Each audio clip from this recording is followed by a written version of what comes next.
Bienvenue sur notre chaîne.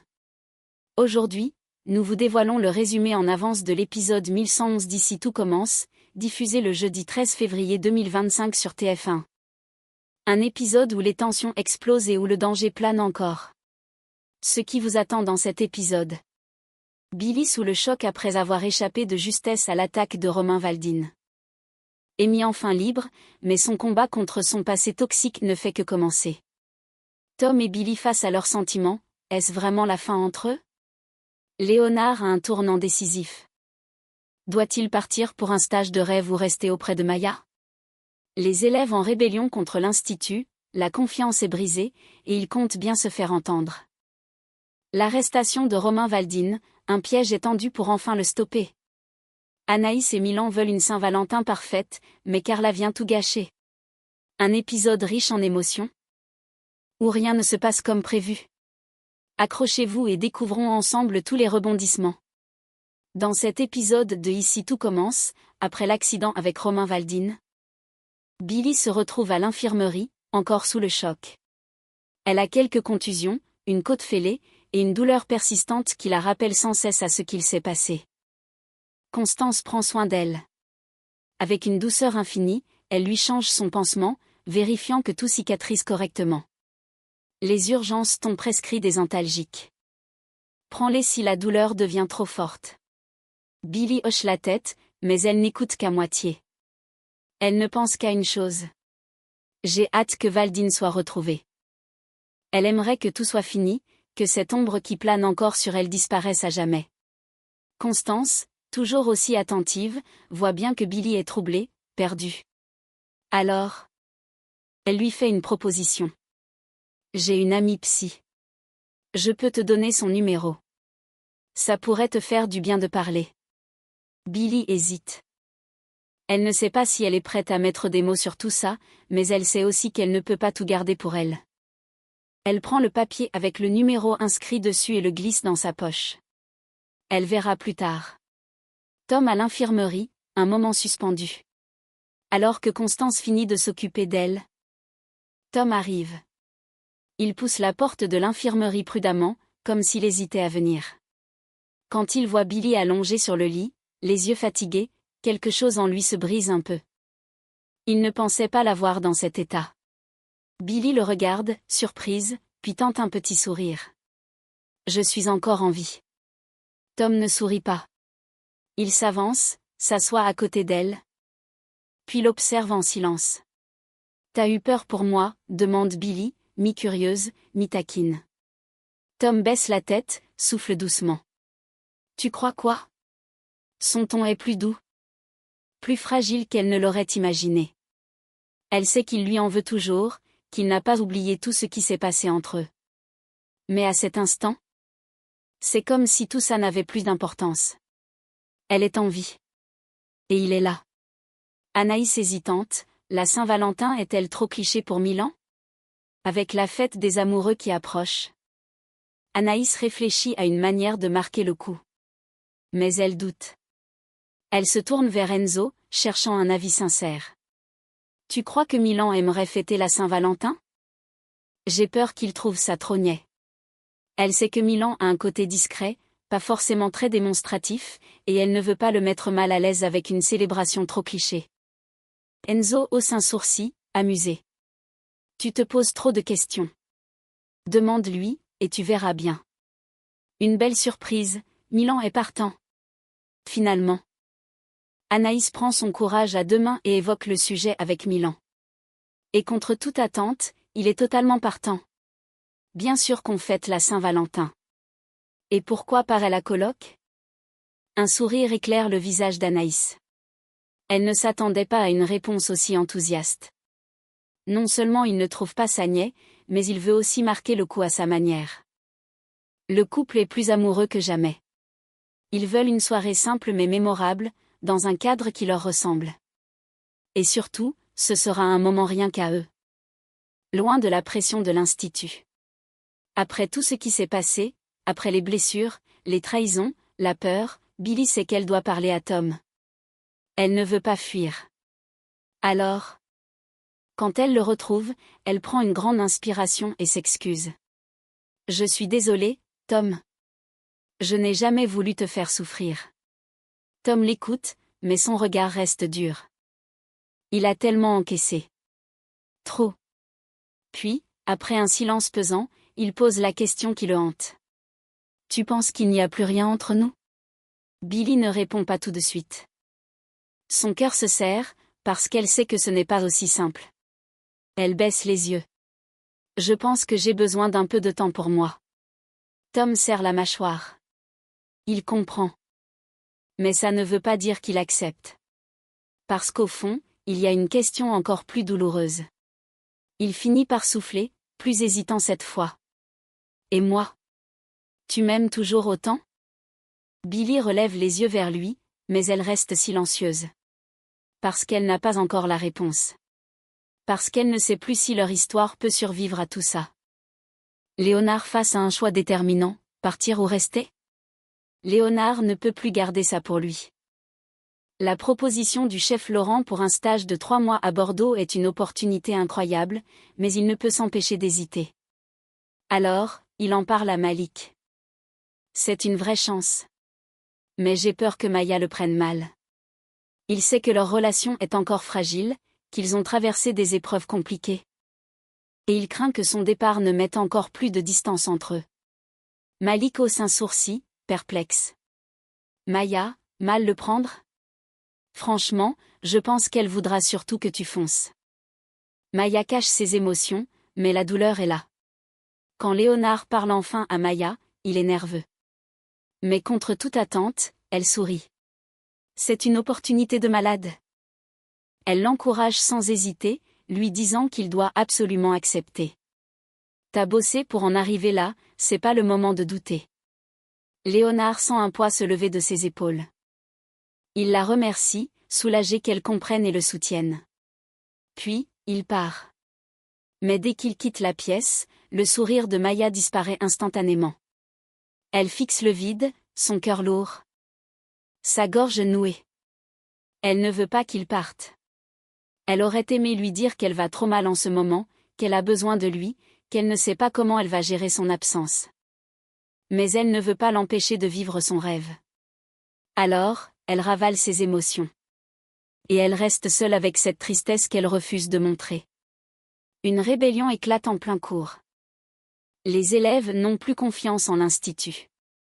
Pendant le cours d'Olivia, l'ambiance est tendue. Tout se passe bien, jusqu'à ce que Carla, Pénélope et Bérénice décident d'élever la voix. Elles n'en peuvent plus des mauvaises décisions prises par l'Institut, et elles ne comptent pas rester silencieuses. L'Institut est censé être un endroit sûr, et pourtant, vous recrutez des types comme Hippolyte Duchesnay ou encore Romain Valdine, lâche Carla avec colère. Comment on est censé se sentir protégé après ça, renchérit Pénélope. Bérénice hoche la tête et ajoute. On a été mis en danger à cause de vos décisions. Le ton monte. Olivia essaie de calmer la situation, mais elle comprend la frustration des élèves. Quand le cours se termine, elle n'attend pas, elle va voir Rose et Tessier. Les élèves ne se sentent plus protégés à l'institut. Elle leur raconte tout, leur expliquant à quel point la confiance est brisée. Rose est immédiatement touchée par la situation. Notre priorité, c'est de protéger les élèves. Mais Tessier, fidèle à lui-même, est plus cynique. Il lève les yeux au ciel et ironise. Et on fait comment? On engage une voyante pour lire l'avenir de chaque candidat? Rose fronce les sourcils. Elle sait qu'il fait de l'humour, mais la vérité, c'est qu'il n'a pas encore de solution. Et pourtant, ils vont devoir en trouver une. Parce que la colère gronde, et si rien n'est fait, la situation pourrait exploser. Léonard joue son avenir, un entretien sous tension. Pendant que cette discussion agite l'Institut, Léonard, lui, passe un cap crucial. Son entretien avec le chef Laurent a lieu à la bibliothèque. Assis en face du chef expérimenté, Léonard s'efforce de rester concentré. « Pourquoi voulez-vous rejoindre mon restaurant ?» demande Laurent. Léonard prend une inspiration et répond avec sincérité. « Je veux progresser, apprendre sous la direction d'un chef qui repousse les limites. J'ai soif d'excellence. Et je sais que votre cuisine est exigeante. Laurent l'observe attentivement. Chaque mot, chaque intonation compte. Et si je vous dis que chez moi, il n'y a pas de place pour les erreurs? Léonard ne se démonte pas. Alors je ferai en sorte de ne pas en commettre. Le chef Laurent ne laisse rien paraître. Léonard ne sait pas encore s'il a réussi à le convaincre. Mais une chose est sûre, son avenir se joue à cet instant. Vic et Lionel veillent sur Amy, une douleur qui ne disparaît pas. Depuis que Romain Valdine a été localisé dans la région, Vic et Lionel ont décidé de ne pas laisser Amy seule à l'institut. Ils se relaient auprès d'elle, toujours présents pour éviter qu'elle ne replonge dans ses pensées sombres. Mais Amy ne supporte pas cette surveillance constante. Ça va, je vais m'en remettre.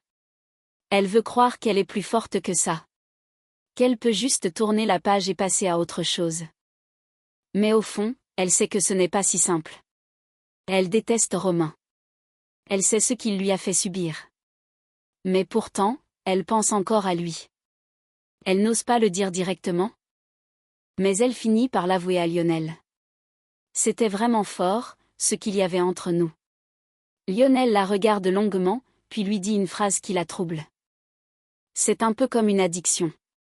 Un silence s'installe. Puis, doucement, Amy hoche la tête. Il a raison. Romain a tout fait pour l'attacher à lui. Pour la convaincre que leur amour était unique, pour lui faire croire qu'elle ne trouverait jamais mieux. Et même maintenant, après tout ce qu'il lui a fait. Une part d'elle reste tentée par ce lien toxique. L'appel interdit, Amy replonge dans la spirale. Peu après, Amy dit à Lionel qu'elle a besoin d'être seule. Lionel hésite. Mais il respecte sa demande et s'éloigne. Dès qu'il est parti, Amy attrape son téléphone.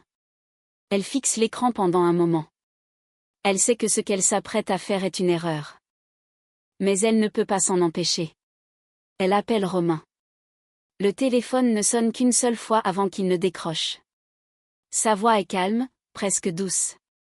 Je savais que tu m'appellerais. Amy ferme les yeux. Puis, avant même qu'elle puisse parler, il reprend. Je voulais juste te faire comprendre que tu ne pouvais pas te mettre entre nous. Un frisson glacial parcourt le corps d'Amy. Elle ne sait pas si c'est de la peur ou autre chose. Mais ce qui est certain, c'est que Romain n'a pas dit son dernier mot. L'arrestation de Romain Valdine, la fin d'un cauchemar. Amy sait que la seule façon de tourner la page est d'affronter une dernière fois son passé. Cette fois, elle n'est pas seule. Elle passe l'appel crucial en présence de Tessier et Brassac, sous la surveillance de la gendarmerie. Le téléphone sonne. Une voix familière décroche, douce, calculée. Je savais que tu reviendrais vers moi. Amy se force à ne pas trembler, elle garde sa voix stable et lui parle comme si elle n'avait aucun doute. Elle sait exactement quoi dire pour le retenir. Pendant ce temps, les gendarmes tentent de localiser l'appel, analysant chaque indice, chaque bruit de fond. Romain, sûr de lui, continue à parler, pensant qu'il l'a encore sous son emprise. Mais cette fois, c'est lui qui tombe dans le piège. Soudain, Brassac hoche la tête. Ils l'ont localisé.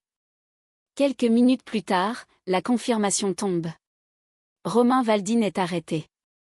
Enfin. Le cauchemar prend fin. Amy, encore sous le choc, est incapable de parler. C'est alors que Tessier s'approche d'elle. D'un ton plus calme qu'à son habitude, il lui dit.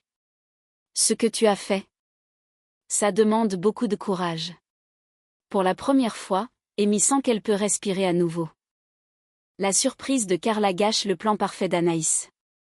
Pendant que tout le monde digère cette grande nouvelle, une toute autre bataille se joue à la coloc. Anaïs avait tout prévu. Un moment en amoureux, une soirée simple et romantique avec Milan, juste deux, loin du tumulte de l'institut. Mais c'était sans compter sur Carla. Quand Anaïs rentre à la coloc, elle découvre le salon complètement redécoré. Guirlandes lumineuses, pétales de rose, bougies, et même une tente de camping à l'intérieur. Un vrai décor de Saint-Valentin? Mais pas du tout ce qu'elle avait imaginé. Carla l'accueille avec un sourire fier. Surprise. Anaïs cligne des yeux, complètement dépitée. T'es sérieuse? Carla, amusée. ne voit pas où est le problème. Mais Anaïs est dégoûtée. Son plan en amoureux avec Milan vient de tomber à l'eau. Elle jette un regard désespéré à la tante installée au milieu du salon. La Saint-Valentin ne se passera définitivement pas comme prévu. Et voilà, c'était le résumé complet de l'épisode 1111 d'Ici tout commence.